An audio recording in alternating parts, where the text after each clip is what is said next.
Thank you so much. How many people in here have lost something? Right.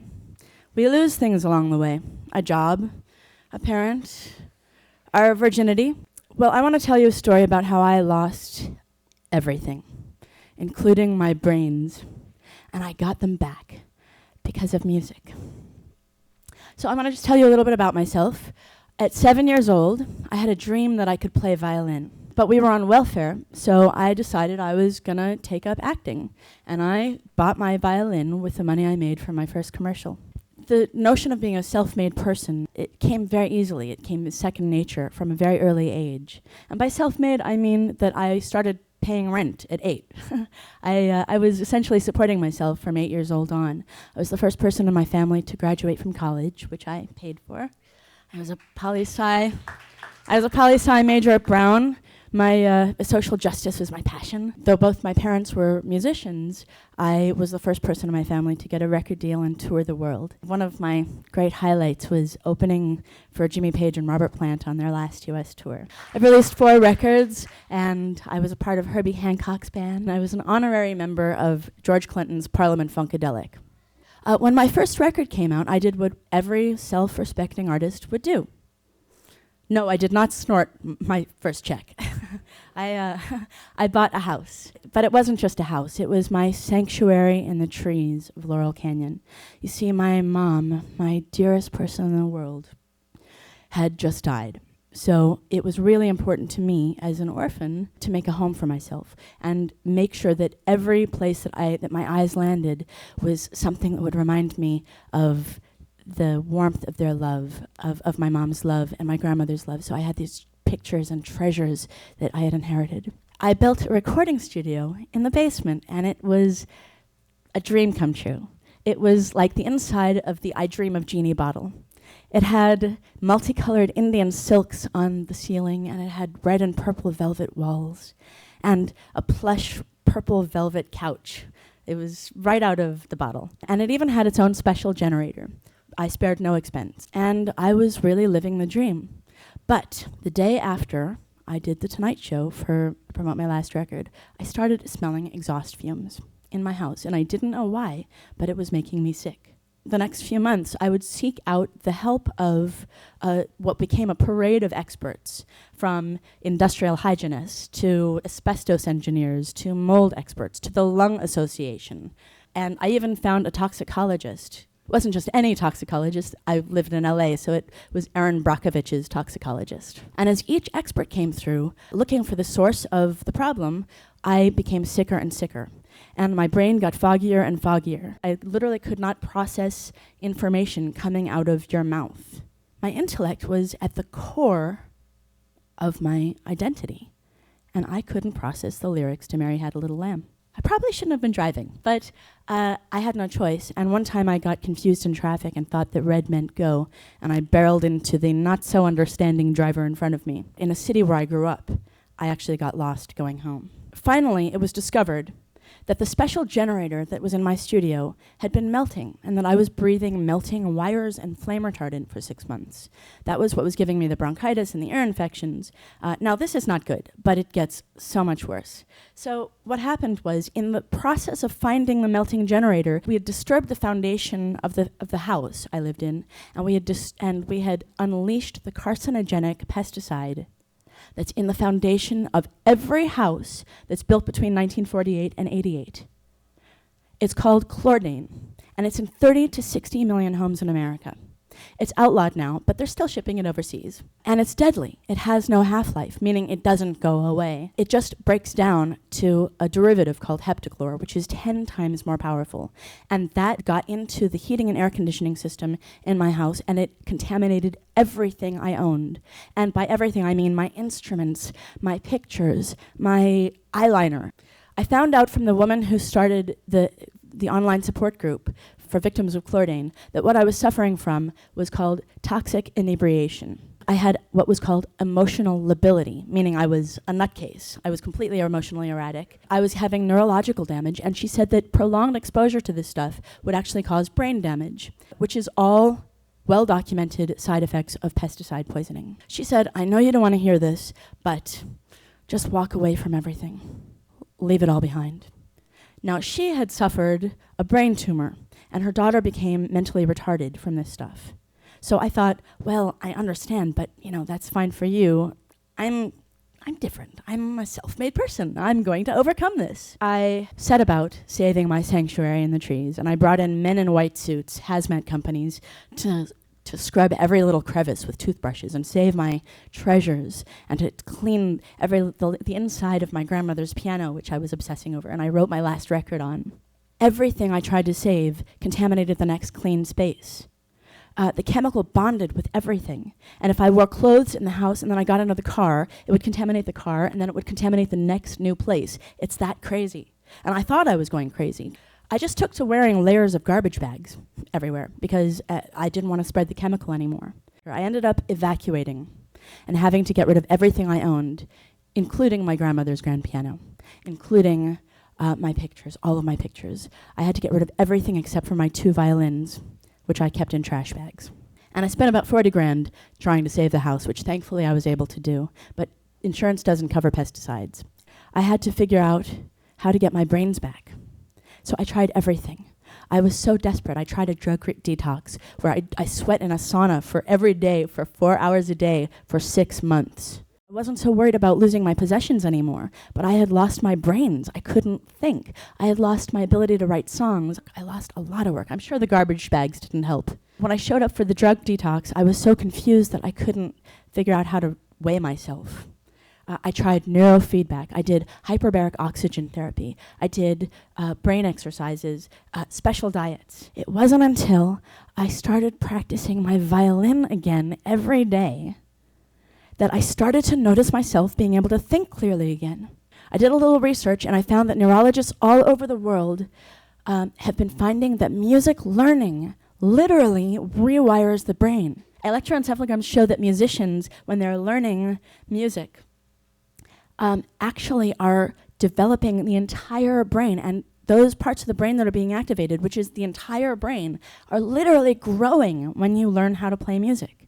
And it also, the Oxford Research Journal actually said that even listening to music has helped rehabilitating people with brain damage. It literally rewires the brain. I realized that I had just experienced a miracle. The dream that I had as a 7-year-old to play violin ended up saving my life as an adult. I started writing songs again, and I started scoring films. I'm almost done with my new record. What was awakened in me was not only my brain, but my sense of connection to people all over the world. I want to leave you with one of the first songs that I wrote after I got my brains back. It was inspired by the sanitation workers who marched in 1968 and the placards that they wore that said, "I am a man." They were just asking to be acknowledged as human beings. I want to follow it by one of my favorite pieces of music that I learned when I was on the road with George Clinton and Parliament Funkadelic, aptly named Maggot Brain.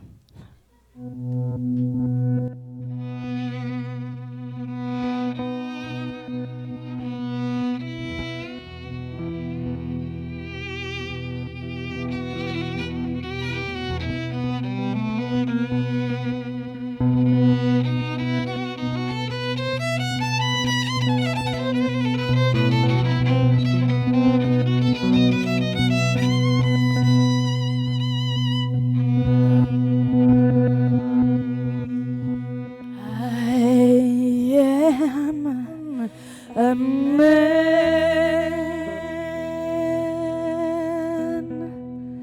I will be counted. The Lord who brought me here wants me to be free.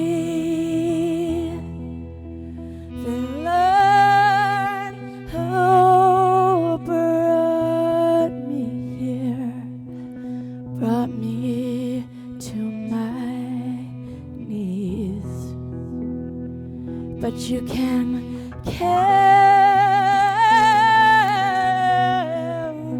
the dreamer. You can never kill the dream.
But you can care.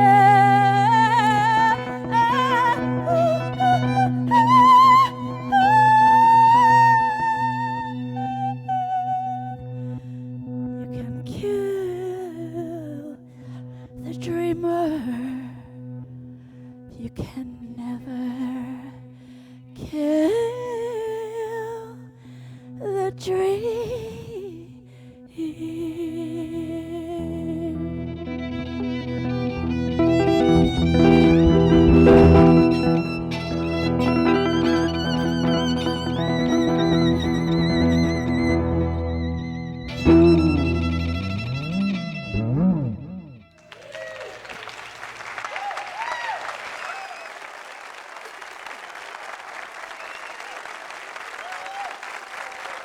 Is Nero Russell.